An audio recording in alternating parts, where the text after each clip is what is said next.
आपल्याकडे म्हणजे मी शोधत होतो तेव्हा मला खूप रेकॉर्ड्स मिळाली नाहीत म्युझिक थेरपीची, किंवा मागचं काही मिळालं नाही. तर मग मी असा विचार केला की मग आपण तरी पुढच्यांसाठी क्रिएट करूया, की पुढे जेव्हा 20 वर्षांनी अजून भारतात काहीतरी शोधणं होईल तेव्हा रेकॉर्ड्स असली पाहिजेत आपल्याकडे. तर म्हणून सुरुवातीपासून रेकॉर्ड ठेवत असं काम सुरू केलं. आत्तापर्यंत साधारण 8500 recorded cases of music therapy अशा माझ्याकडे आहेत. अँझायटी, डिप्रेशन हे सगळ्यांना माहिती आहे, त्याच्यावरती छान काम म्युझिक थेरपीच्या याच्यातनं होऊ शकतं. इव्हन सायकोसोमॅटिक ज्याला म्हणू असे आजार, म्हणजे माझ्या 8500 केसेसपैकी 3000 केसेस फक्त डायबेटिसच्या आहेत. तर डायबेटीस हा लाईफस्टाईल डिसीज आहे आणि it has lot of things to do with brain. म्हणजे त्रासही कमी झाला असेल, पेन मॅनेजमेंट तर नक्कीच, त्याच्यामधलं मेंटल जो स्ट्रेस आहे किंवा बाकीच्या खरोखरचा जो पेन आहे त्या पेन मॅनेजमेंटमध्ये पण म्युझिक थेरपी नक्की काम करते. बोलणं शक्य नाहीये जिथे, किंवा काय बोलणार अशी परिस्थिती आहे, अशा वेळेला सारंगी तुमच्या मनात दडलेलं सगळं बाहेर काढू शकते आणि without words.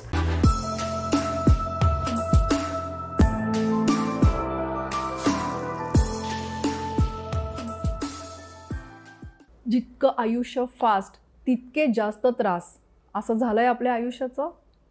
Stress, anxiety, diabetes, lifestyle, सगळ्या प्रकारचे डिसिजेस आपल्याला होत आहेत. औषधं घेऊनही त्याच्यावरती उपाय सापडत नाही आहेत, झोप लागत नाही आहे. किती जणांना हा प्रॉब्लेम आहे. आणि मी जर म्हटलं ह्याच्यावरती औषधांपेक्षा काही वेगळी थेरपी आहे तर, आणि ती पण म्युझिकल थेरपी, कसं वाटतंय ऐकून? अशाच एका आज व्यक्तीला आपण भेटणार आहोत. संतोष घाटपांडे IT मधला वेल सेटल्ड जॉब सोडून सॅलरी स्लिपच्या चौकटीतनं बाहेर येऊन म्युझिक थेरपीमध्ये त्यांनी करिअर केलेलं आहे. नुसतं थेरपी न करता त्याचबरोबर थेरपिस्टही बनवतो आहे. म्युझिक थेरपीची वाट निवडणारा संतोष आणि त्याला तेवढीच मोलाची साथ देणारी त्याची पत्नी सावनी. आज या दोघांना भेटूया. चला, थोडक्यात ओळख सांगायची असेल तर म्युझिक थेरपी ऐकल्यासारखं वाटत असेल काही जणांना, मायासारखी आता मी ऐकलं होतं पण नक्की काय. व्हाईट म्युझिक लावून ऑफिसची कामं करणारे लोक मला माहिती आहेत. मी पूर्वी विविध भारती सुरू ठेवून अभ्यास केलेला आहे. Does it count there? म्हणजे हे असं त्याच्याशी रिलेटेड आहे, किंवा सतत एक रेडिओ मागे सुरू राहतो, किंवा आपण साऊंड थेरपी म्हणजे एक बाऊल असतो आणि त्याला आपण साऊंड क्रिएट करतो आणि मेडिटेशन्स करतो. व्हाईट नॉईज, मगाशी मी म्हटलं तसं समुद्राची गाज असेल, हे सगळं आपल्याला वरवरचं जितकं माहिती आहे ना त्याच्यापेक्षा खूप डीप आणि खूप वेगळा अर्थ आहे साऊंड थेरपीचा, म्युझिक थेरपीचा. आणि आपण आज ते संतोषकडनं ऐकणार आहोत. संतोष, तुझं खूप खूप स्वागत. धन्यवाद. सगळ्यात आधी आपण संतोषची ओळख करून घेऊ. संतोष, पहिला प्रश्न की तू सॉफ्टवेअरमध्ये होतास आणि तिकडनं म्युझिक थेरपीमध्ये आलास. म्हणजे माझ्या सोलोप्रुनर सिरीजचा हा एक आवडीचा फॅक्टर आहे की सॅलरी स्लिपची चौकट सोडून तू सप्तसुरांच्या चौकटीत बांधला गेलास. तर हे कसं घडलं? खरं सांगायचं तर अगदी लहानपणापासून संगीत शिकत होतो. मला कळत पण नव्हतं तेव्हा आईने गाण्याच्या क्लासला घातलं, इथपासनं संगीत शिकत होतो. पण त्यातला जो नेहमीचा प्रवास असतो तो सगळा सुरुवातीच्या काळात झाला, की स्पर्धा असतील, स्टेज परफॉर्मन्स असेल वगैरे वगैरे. पण एज्युकेशनली त्यातल्या त्यात म्हणजे हुशार कॅटेगरीमध्ये धरत असावेत, त्याच्यामुळे शिक्षणाच्या दृष्टीने व्यवस्थित CA CS LLB असं शिक्षण पूर्ण केलं आणि त्याच्यानंतर IT मध्ये काम सुरू केलं. IT च्या जॉबमुळे बाहेरच्या देशांमध्ये बराच फिरलो, पण संगीत कायम मनामध्ये होतं. माझ्या अभ्यासात संगीताने मदत केली, कामात पण मला इतर जाणवायचं की स्ट्रेस इतरांना येतोय आणि मला कसा येत नाहीये याच्यात पण संगीताचा हे जाणवत होता. तर बाहेर गेल्यानंतर असं जाणवलं की याचे जो थेरप्युटिक अँगल आहे किंवा तो त्याचा वापर जो आहे तो बाहेरच्या देशांमध्ये खूप जास्त प्रमाणात सिरियसली झालेला जाणवला, किंवा तो सिरियसली होतोय असंही जाणवलं. आणि मग माझा रिव्हर्स उलटा शोध सुरू झाला की आपल्याकडे तर अगदी पूर्वीपासून आहे सगळं, पण तितका अवेअरनेस नाही, माहिती नाही. तर त्याच्यामुळे मग 15 वर्षापूर्वी मी स्वतः विषय शिकलो. प्रॉपर अमेरिकेत असताना भारतीय संगीत वापरून सर्टिफिकेशन केलं कारण मी असं सर्टिफिकेशन शोधतो जिथे मला माझं मी शिकलोय ते संगीत वापरता येईल. बरोबर. म्हणजे म्युझिक थेरपी मध्ये वेगळी संगीत असणारी पण म्युझिक थेरपी आहे अर्थातच. आणि तू फक्त भारतीय ह्याच्यामधून आपल्याला म्युझिक. वा. कारण तो माझा फोटे होता, कम्फर्ट झोन होता, तर ते वापरायचं होतं. दुसरं म्हणजे मला हे ठरलेलं होतं की मला भारतात काम करायचं, नंतर या विषयाचं काम भारतात करायचंय, कारण अवेअरनेस कमी आहे आपल्याला, इथे काम करायचं हे नक्की होतं. त्यामुळे या दृष्टीने सर्टिफिकेशन केलं 15 वर्षापूर्वी आणि मग तो सुरू झाला प्रवास. पॅरलली नोकरी चालू होती, कारण ते सगळं बॅलन्सिंग ऍक्ट हा साधारण 7-8 वर्ष केला आणि मग सीए असल्यामुळे ते ओघाने आलं. तर एका पॉइंटला कोविडच्या दरम्यान किंवा त्याच्या अलीकडे जस्ट एका पॉइंटला असं झालं की एकतर ते खूप जास्त व्हायला लागलं, म्हणजे इकडे ओढ जास्त होती आणि तास मात्र इकडे जास्त जात होते, असं दोन्हीचं होत होतं. आणि ज्याला वर्क सॅटिस्फॅक्शन म्हणू ते अर्थातच कुठे जास्त मिळेल हे कोणाला सांगायची गरज नाही. तर म्हणजे सो कॉल्ड IT मधल्या वर्क सॅटिस्फॅक्शन हे किती छोट्या प्रमाणात आपण करतोय हे मला क्षणोक्षणी जाणवत होतं की हे किती छोटे आणि इकडे किती मोठं आपण करू शकतो काहीतरी. लोकांच्या आयुष्यामधला सकारात्मक बदल हा कितीही छोटा असला तरी तो डायरेक्ट बदल आहे. तर त्यामुळे ते कॉलिंग खूप जाणवायला लागलं. अर्थातच हे अवघड डिसिजन होता, कारण मुलांची वय लहान होती, त्यांचं सगळं शिक्षण आणि हे सगळं होतं.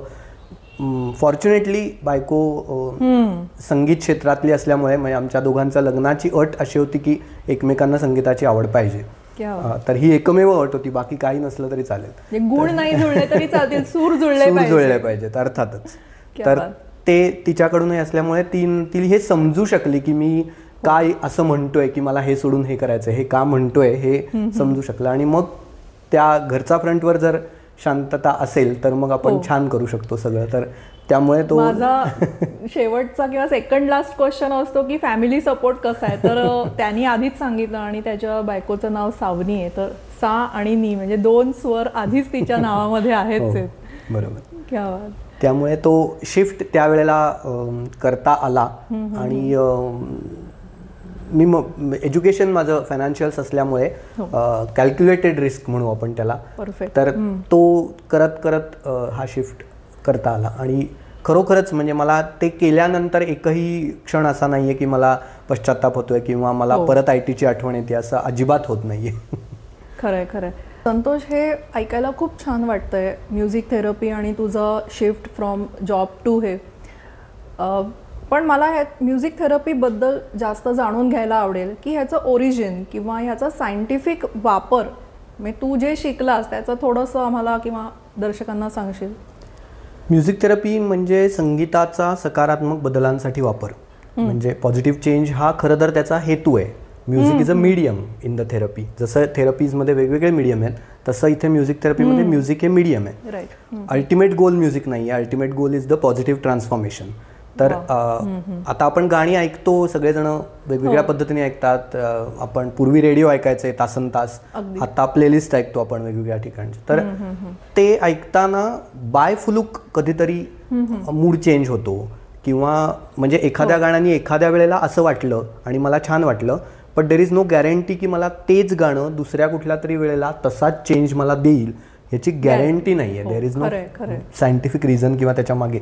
तर म्युझिक थेरपी आणि नॉर्मल गाणं ऐकणं याच्यातला फरक असा आहे की म्युझिक थेरपीमध्ये there is a science behind आणि देर इज अन ऑब्जेक्टिव्ह की कोणाला कशासाठी म्युझिक थेरपी करायचे हे ठरवलं जातं व्यक्तीनुसार. की आणि ते आजारच असले पाहिजे असं नाही, मला जे काही बदल माझ्यामध्ये घडवायचा आहे तो आधी ठरवला जातो की मला बदल काय घडवायचा आहे, कुठे जायचं आहे. सो ऑब्जेक्टिव्ह डिफाईन केला जातो आणि मग म्युझिक थेरपी त्यानुसार डिझाईन करून डिझाईन्ड म्युझिकचा वापर अशा पद्धतीने थेरपीमध्ये काम होतं.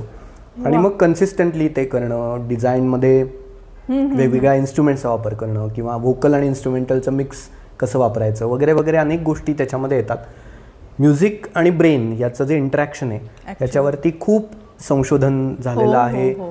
लेफ्ट राईट ब्रेनचं बॅलन्स साधणारा सगळ्यात छान काय असेल तर ते म्युझिक आहे, कारण ज्याच्यामध्ये ताल असतो तो त्याला लॉजिक असतं, थोडंसं बिट्स असतात, त्याला नंबर्स असतात, तो which comes from the left brain side. बाकी क्रिएटिव्ह असते, ट्यून जे असते, चाल असते ते क्रिएटिव्ह असते, तो राईट ब्रेन ॲक्टिव्ह करणारे किंवा असं असतं. परत एकदा शब्द असतात त्याचं प्रोसेसिंगला परत मिक्स हे असतं. So all in all brain development किंवा लेफ्ट राईट ब्रेनचं इक्वल डेव्हलपमेंट या दृष्टीने पण संगीताचा विचार खूप चांगला आहे. त्याचबरोबरीने त्याचा ब्रेनवेव्सवरती होणारा, ब्रेनच्या थ्रू इतर सगळ्यावरती होणारा परिणाम, असं सगळं त्याच्यामध्ये कन्सिडर केलं जातं थेरपीमध्ये. क्या बात. म्हणजे आता लेफ्ट ब्रेन राईट ब्रेन तो म्हणतो आहे, त्याच्यातनं असं जाणवलं की कोऑर्डिनेशन आपण लहानपणापासनं, म्हणून आपण जे लहानपणापासून शिकतो आय थिंक. आणि मी असं एके ठिकाणी वाचलं होतं की म्युझिकमध्ये जितका ब्रेन ॲक्टिव्ह होतो तेवढा स्पोर्ट्समध्ये पण होत नाही. बरोबर. म्हणजे तर म्युझिक किंवा if you are playing some instrument तर त्यामधनं जेवढा ब्रेन ॲक्टिव्ह होतो, very deep it is right. म्हणजे सायन्समध्ये ह्याला बॅकिंग म्युझिकला कसं आहे, याबद्दल अजून काही?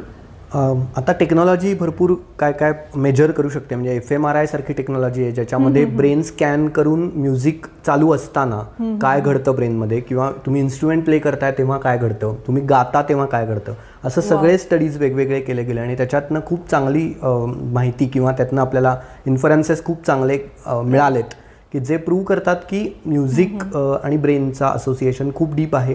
म्हणजे साधं उदाहरण, आता रिसेंटली 2 महिन्यापूर्वी संशोधन पब्लिश झालं की एखादी मेमरी असते तुमची, बॅड मेमरी असते, आणि त्यातला तो जो बॅडनेस आहे किंवा त्यातल्या जे वाईट आठवणी असतात त्या पण तुम्ही इमोशन सकट कॅरी करत असता. म्हणजे एक असते घटना आणि एक असते इमोशन्स, तर त्या दोन्ही कॅरी करता.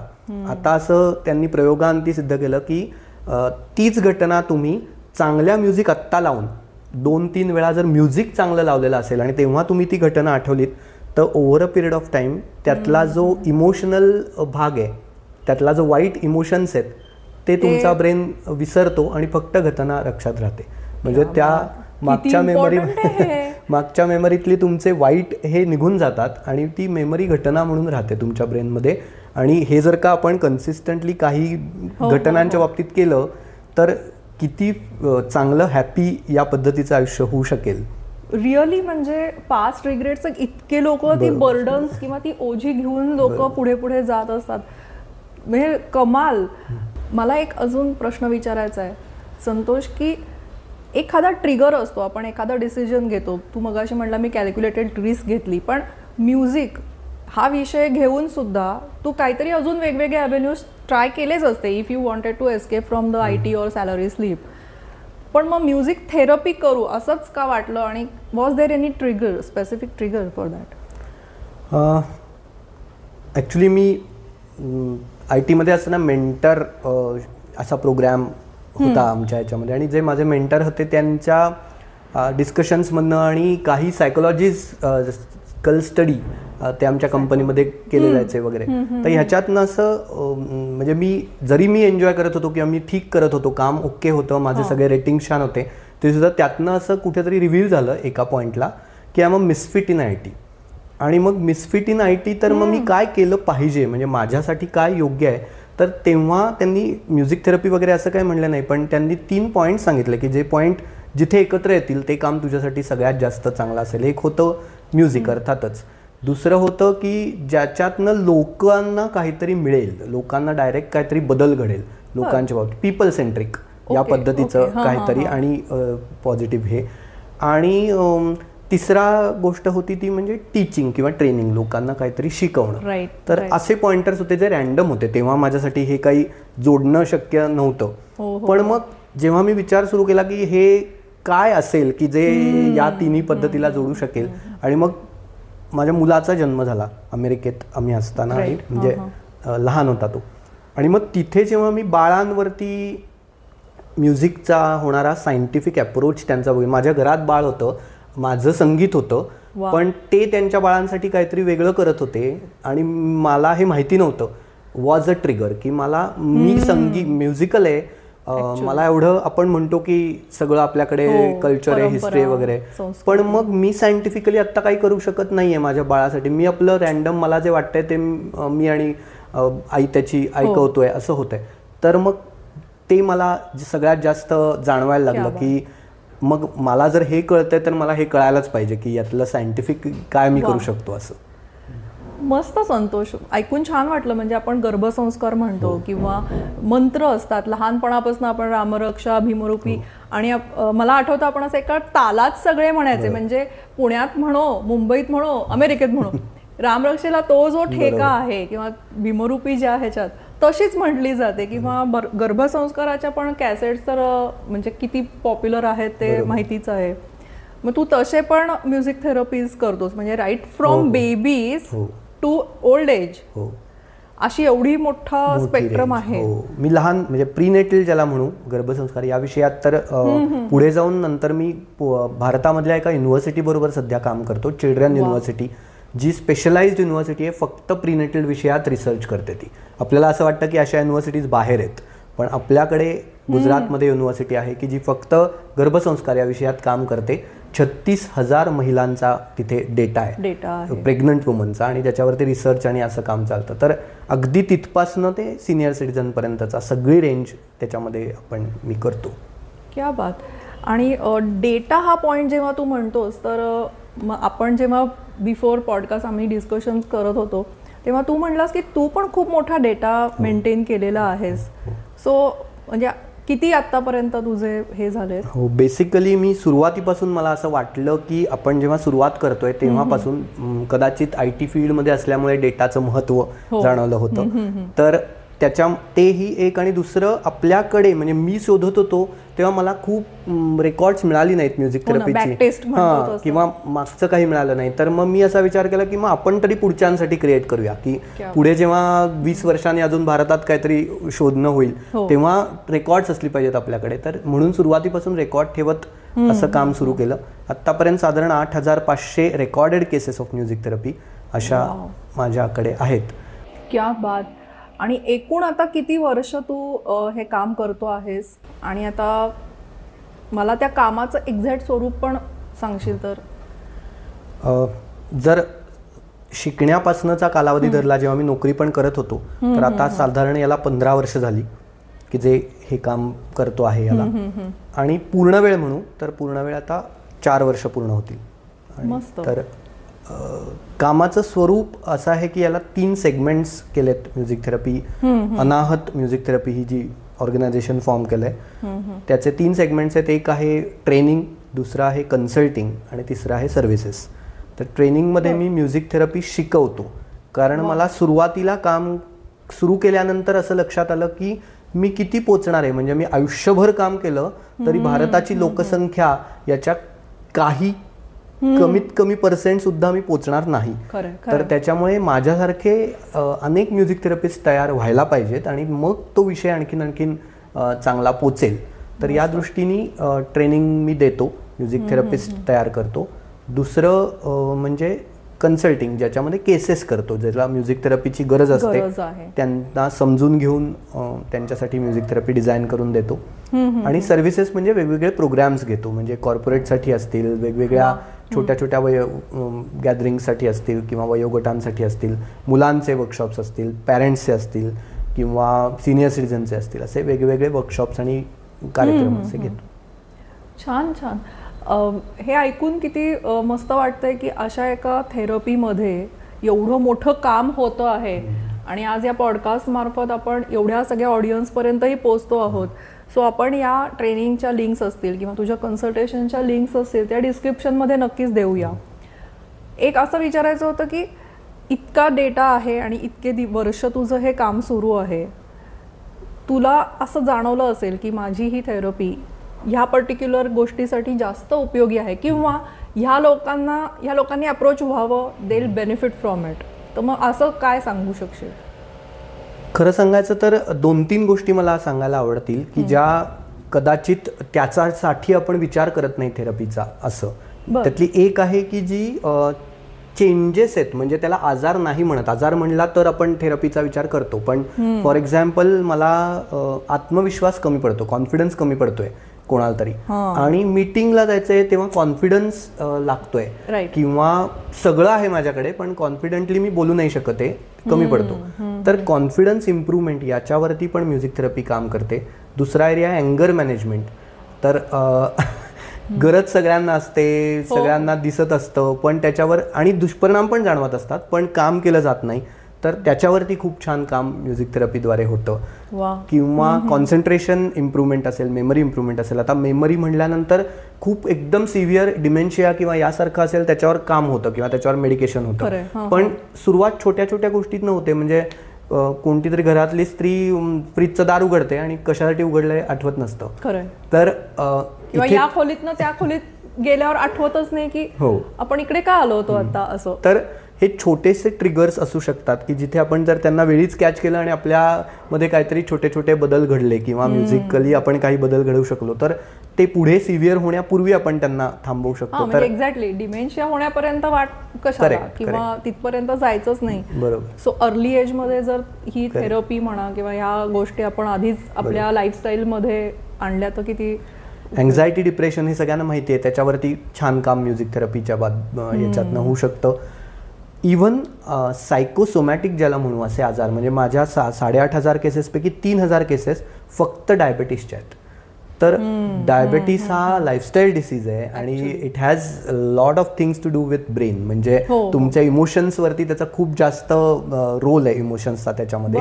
तर त्या केसेसमध्ये सुद्धा म्युझिक थेरपी खूप चांगले रिझल्ट्स देते. हायपरटेन्शन असेल किंवा बाकीच्या अनेक हार्मोनल इम्बॅलन्सच्या केसेस असतील तर अशी सेगमेंट पण खूप आहेत की ज्याच्यात चांगले रिझल्ट्स मिळतात. ग्रेट. म्हणजे फॉर एक्झाम्पल मला फॉर माय क्लॅरिटी, सपोज डायबेटीसची केस डिटेक्ट झाली आहे किंवा एखाद्या पेशंटला आहे बाबा HbA1c किंवा फास्टिंग PP आहे की आता हे डायबेटीस म्हणून ग्रँटेड आहे, हा माणूस डायबेटिक आहे, मग डॉक्टर तुझ्याकडे पाठवणार. How this works? आता दोन्ही पद्धतीने म्युझिक थेरपी होते. म्हणजे आत्ता मागच्या 5 वर्षामध्ये डॉक्टरनी रेफर करण्याचं प्रमाण वाढलं आहे की इव्हन स्ट्रोकच्या केसेस असतील कधी कधी किंवा हे जे रेफरल म्हणू आपण ज्याच्यात डॉक्टर रेफर करतात अशा केसेस वाढल्यात. ॲट द सेम टाइम लोक इंडिव्हिज्युअली अप्रोच करू शकतात आणि करतातही की मेडिकेशन चालू आहे पण त्याच्या बरोबरीने त्याचं म्युझिक थेरपी पण करणं आणि त्याच्यातनं सपोर्टिव्ह थेरपीच्या रिझल्ट म्हणून मेडिकेशन हळूहळू कमी होणं आणि हळूहळू करत म्हणजे ब्लड प्रेशर सारखी गोळी तर पूर्ण बंद होणं इथपर्यंतचे रिझल्ट्स आहेत की सस्टेन करता येणं किंवा लॉंग टर्म रिझल्ट्स मिळणं अशा पद्धतीने. इव्हन म्हणजे कॅन्सरच्या अनेक केसेस डॉक्टरच्याही रिफर होतात, लोक पण अप्रोच करतात. तर कॅन्सरचे रिझल्ट्स असे आहेत की जी ट्रीटमेंट चालू असते त्या ट्रीटमेंटमध्ये समजा 12 सायकल्स केमोच्या प्लॅन केल्या असतील तर म्युझिक थेरपीच्या सपोर्टमुळे 8 सायकल्समध्येच ते काम झालं असे पण रिझल्ट्स मिळालेत की एन्हान्सिंग द पॉवर ऑफ मेडिकेशन असं पण आपण त्याचा विचार करू. आणि त्याचा किमोचा त्रासही कमी झाला असेल, पेन मॅनेजमेंट तर नक्कीच त्याच्यामधलं मेंटल जो स्ट्रेस आहे किंवा बाकीच्या खरोखरचा जो पेन आहे त्या पेन मॅनेजमेंटमध्ये पण म्युझिक थेरपी नक्की काम करते. खूप छान वाटतंय ऐकून, कारण ह्या गोष्टी आहेत ना नुसत्या औषधं घेऊन आणि हे होऊन बऱ्या होण्यासारख्या, आणि पेशंटला म्युझिक थेरपी म्हणलं तर किती छान वाटतं ना. इट्स नॉट इवन फील्स की आपण काही थेरपी ॲज सच आहे. अजून एक गोष्ट मला सांगावं जी खूप मागच्या 2 वर्षात सारख्या येतात ते म्हणजे झोप न लागणं. तर चांगली झोप किती महत्वाची आहे हे ज्यांना मिळते त्यांना किंवा नाही मिळते त्यांना जास्त जाणवतं. तर त्याच्यावरती सगळ्यांना माहिती असतं की ती जी झोपेची गोळी आहे हे काही औषध नाही आहे त्याच्यावरचं, पण वळतात लोक त्याच्याकडे आणि त्याचे दुष्परिणाम असतात. तर खूप छान इफेक्ट म्युझिक थेरपीने आपल्याला झोपेसाठी मिळतो आणि खूप केसेस आहेत की ज्याच्यामध्ये पूर्ण काही आता गोळी बिळी घ्यायला लागत नाही, म्युझिक ऐकत ऐकत छान झोपतात. अशा कितीतरी केसेस आहेत. वाव. हे ऐकून हे वेगवेगळे आजार आणि त्याच्यावरची म्युझिक थेरपीची तुझी कमाल हे ऐकून खूप खरंच बरं वाटतंय. तुला एखादा असा कस्टमरनी फीडबॅक दिला असेल ना किंवा रिव्ह्यू सांगितला असेल, सांगशील आम्हाला की how does it feel like नाही, खूप रिव्ह्यूज किंवा फीडबॅक्स येतात मला. एका सकाळी 7 वाजता बरोबर फोन आला एका आजींचा की त्यांच्यासाठी मी म्युझिक थेरपीचं झोपेसाठीचं म्युझिक हे केलं होतं. त्यांना 15 वर्ष 3 तासापेक्षा जास्त झोप मिळालेली नव्हती. बरं. तर म्हणजे अगदी त्यांनी कळकळीने हे केलं होतं की मी सगळं करून बघितलंय, त्याचा काही उपयोग झालेला नाही आणि झोप नाही झाली की मग दिवसभर थकवा जाणवणं, काहीच करता न येणं, अशा अनेक गोष्टी झाल्या. त्यांचा 7 वाजता फोन आला की मी 8 दिवस गेले छान झोपते, मला 5-5.5 तास झोप मिळते आणि हे आता वाढेल असं मला वाटतंय की मला छान झोप मिळायला लागेल, माझा दिवस चांगला व्हायला लागेल असं. तर सकाळी सकाळी असा फीडबॅकचा फोन आल्यानंतर जो दिवस जातो तो म्हणजे खरोखर खूप छान. आणि नॉट ओन्ली या पद्धतीचे फीडबॅक, पण कधी कधी खूप मी एका नॅशनल लेवलच्या बॅडमिंटन प्लेअर बरोबर काम केलं की तिने एक टुर्नामेंट हरल्यानंतर कोर्टमध्ये येणं सोडलं because of all the mental stress. आणि तर तिच्या कोचनी मला अप्रोच केलं होतं की आपण काही करू शकतो का. तर आम्ही 2-2.5 महिने तिच्याबरोबर काम केलं होतं आणि त्या कोचनी मग नंतर फोन करून सांगितलं की शी इज बॅक इन कोर्ट. आता ती जिंकेल हारेल हा पुढचा विषय, पण त्याच्यात म्हणजे आता इतरांना हे वाटू शकतं की हा छोटं, पण तिच्या आयुष्यासाठी नॅशनल लेवलच्या बॅडमिंटन प्लेअरसाठी बॅडमिंटन सोडणं वॉज अ लाईफ चेंजिंग हे ना. तर त्याच्यामध्ये पण खूप छान त्याच्यामध्ये रिझल्ट मिळाला. I can extremely relate with this. माझी मुलं, माझा मोठा मुलगा चेस खेळायचा आणि वी लेफ्ट इट बिकॉज अभ्यास वाढला म्हणून. पण जेव्हा आम्ही टुर्नामेंट्स खेळायचो आणि चेसच्या ना नॉकआउट नसतात, you have to play all the rounds, my goodness तो स्ट्रेस यायचा. आणि त्यांच्या सरांनी लिटरली त्यांना थेरपीजमध्ये हे पण सांगितलं होतं की क्लासिक, आणि तो लकीली असं झालं की तो क्लासिकल शिकत होता. म्हणजे तेव्हा आय डिडंट नो धिस, पण आज मला बोलताना एकदम रिलेट झालं की त्याला तो स्ट्रेस यायचा नाही किंवा तो आरामात. ही वॉज जस्ट किती 8-9 इयर्स ओल्ड, पण he use to play all like सगळ्यांच्या बरोबरीने. त्याच्याबरोबर जरी 14 वर्षाचा मुलगा समोर असेल तरी तो तेवढ्याच ह्यानी खेळत होता.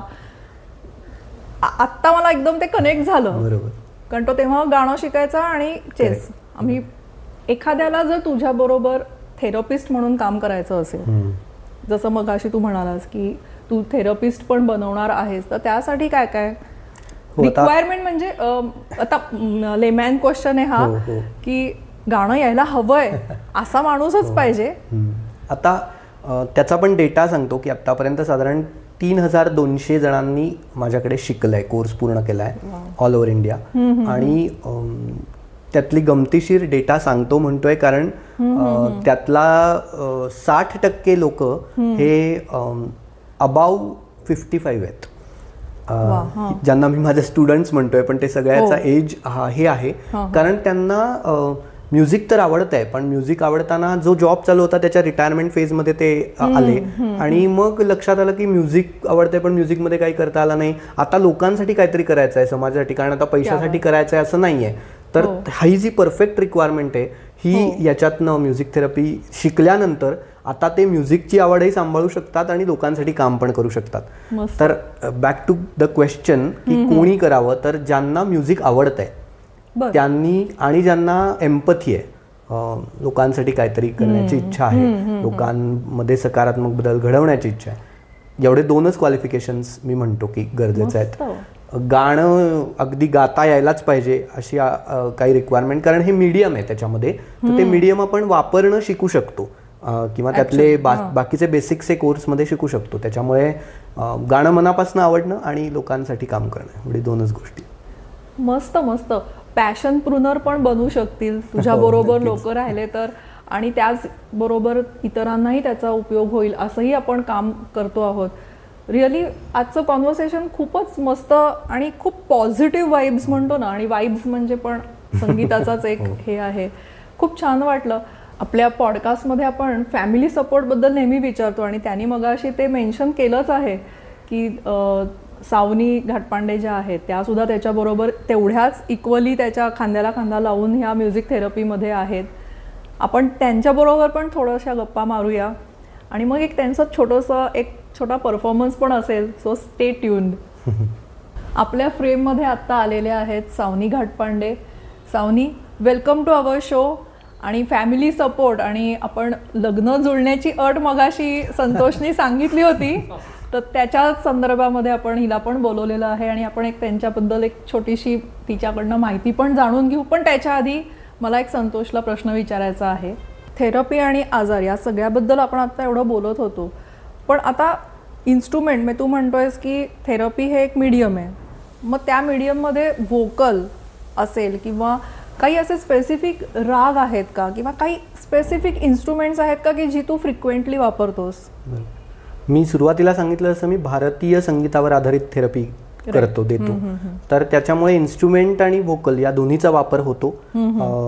रागांच्या पलीकडे जाऊन स्वरांचा जो विचार आहे, म्हणजे प्रत्येक रागात काही स्वर आहेत, त्यातले कोमल आहेत, शुद्ध आहेत, त्याचा जो विचार आहे, तर स्वरांचा विचार हा जास्त केला जातो. हे इंडिव्हिज्युअलिस्टिक आहे, कारण 4 जणांच्या डायबेटीसची कारणं वेगळी असतात, झोप न लागण्याची कारणं वेगळी असतात, त्याच्यामुळे वैयक्तिक माहिती घेऊन डिझाईन करून काम केलं जातं. त्यामुळे राग स्पेसिफिक सांगता येतील असं नाही, कारण स्वरांपर्यंत ते जातं म्हणून.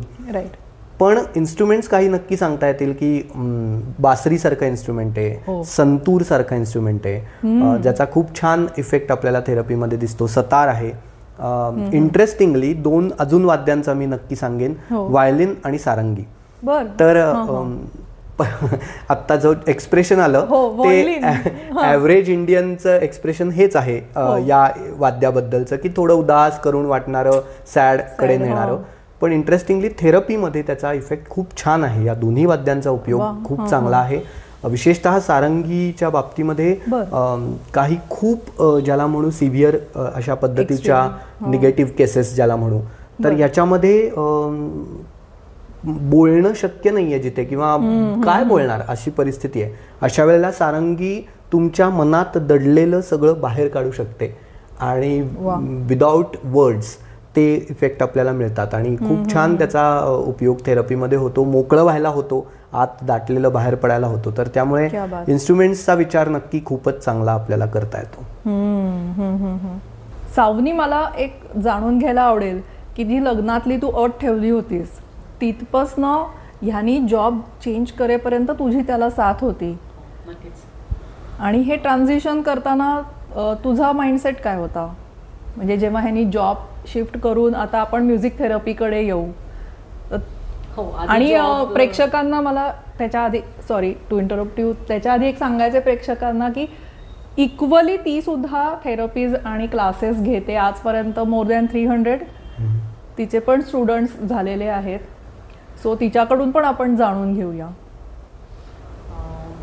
जेव्हा त्यांना हा ठरवलं की आता म्युझिक थेरपी करायचंय, तेव्हा आधी तरी आम्ही जॉब चालू होता आणि सायमल्टेनियसली चालू होतं सगळं.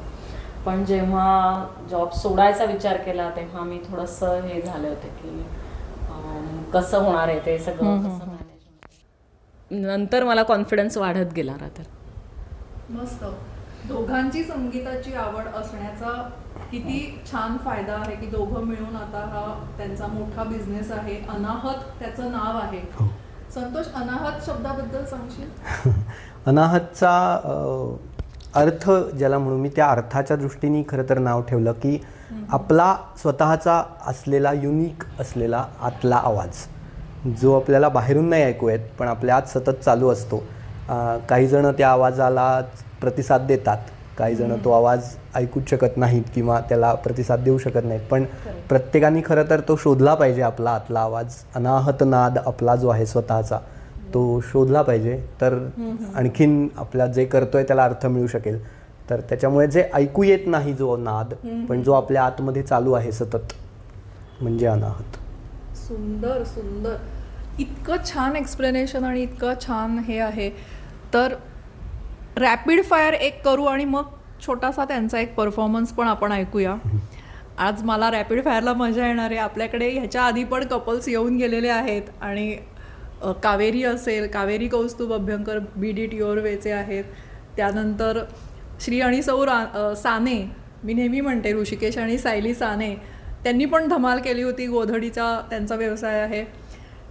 Before going to the rapid fire, परत एकदा हा प्रश्न की एकाच फील्डमध्ये नवरा बायकोनी असणं कसं वाटतं? म्हणजे आम्ही घरात 10 मिनिटं एकत्र असणं आमच्यासाठी चॅलेंजिंग आहे. तुम्ही इथे एकत्र बिझनेस करताय.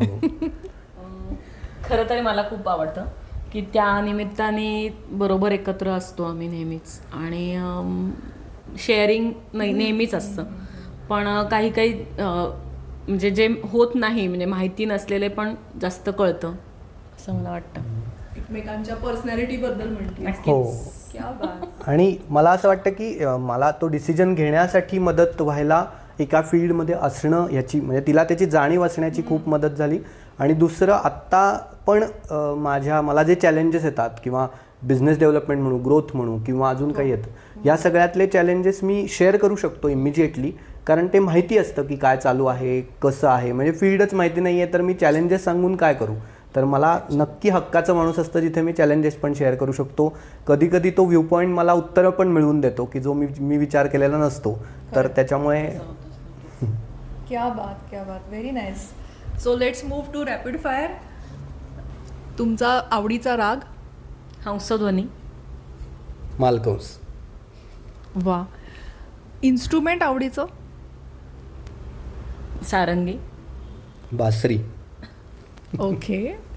आणि परफॉर्म करायचा चान्स मिळाला आणि थेरपी असेल तर what will you choose? Performance. Me therapy. Perfect match. सगळे गुण जमलेले आहेत. छान वाटलं. आजचा एपिसोड खरंच मस्त झालेला आहे. सारंगी असेल, गिटार असेल, व्हायोलिन, तारा छेडल्या आणि मग म्युझिक. तसं आज झालेलं आहे की आज आपण एका महत्त्वाच्या थेरपीचा एक भाग म्हणा. आता संतोषचं एवढं मोठं काम आहे. बनारस हिंदू युनिव्हर्सिटीचं पण त्याला ॲक्नॉलेजमेंट, इथनं पण अवॉर्ड आहे. हार्मोनल रिप्लेसमेंट थेरपीमध्ये डॉक्टरांच्या बरोबरीने तो डायसवर असतो. एवढे मोठे त्याचे अचिव्हमेंट्स आहेत. त्याच्या बरोबरीने आज आपण एक छान गाणं पण ऐकूया की आता एवढ्या तारा छेडल्या तर एक सुरेल गाणंही होऊन जाऊ दे. संतोष आणि सावनी. धुंदी कयाना धुंदी फुलाना शब्द रूपाले मुक्या भावना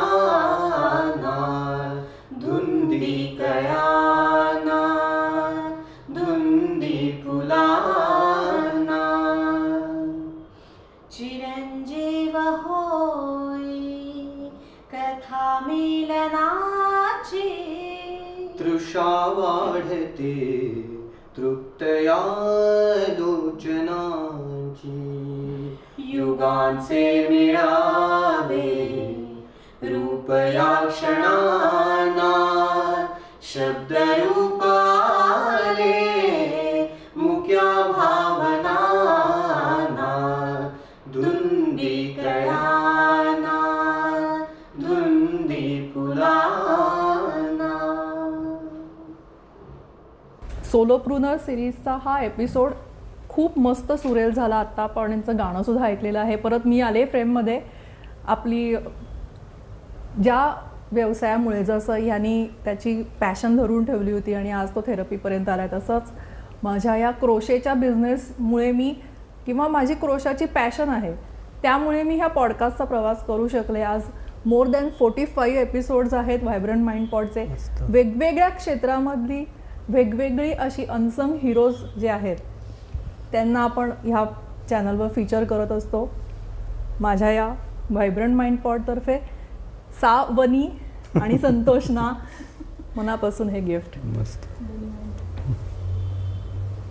थँक्यू हा विषय या प्लॅटफॉर्मवरती मांडण्याची संधी दिल्याबद्दल. आणि मुळात पॅशन आणि एंटरप्रिनरशिप हे जे दोन विषय एकत्र इथे आणता आले तर त्याबद्दल मनापासून धन्यवाद. Thank you so much. थेरपी आणि थेरपिस्ट बनवण्यासाठी जे ते ट्रेनिंग देतात त्या सगळ्या लिंक्स आपण डिस्क्रिप्शनमध्ये देत आहोत. सर्वांनी ते बघा. असेच एपिसोड्स छान बघण्यासाठी सबस्क्राईब करा, लाईक करा, शेअर करा. आमच्या दोघांकडनं बाय बाय. धुंदी फुलाना शब्द रूपाले मुक्या भावना धुंदी कयाना धुंदी फुला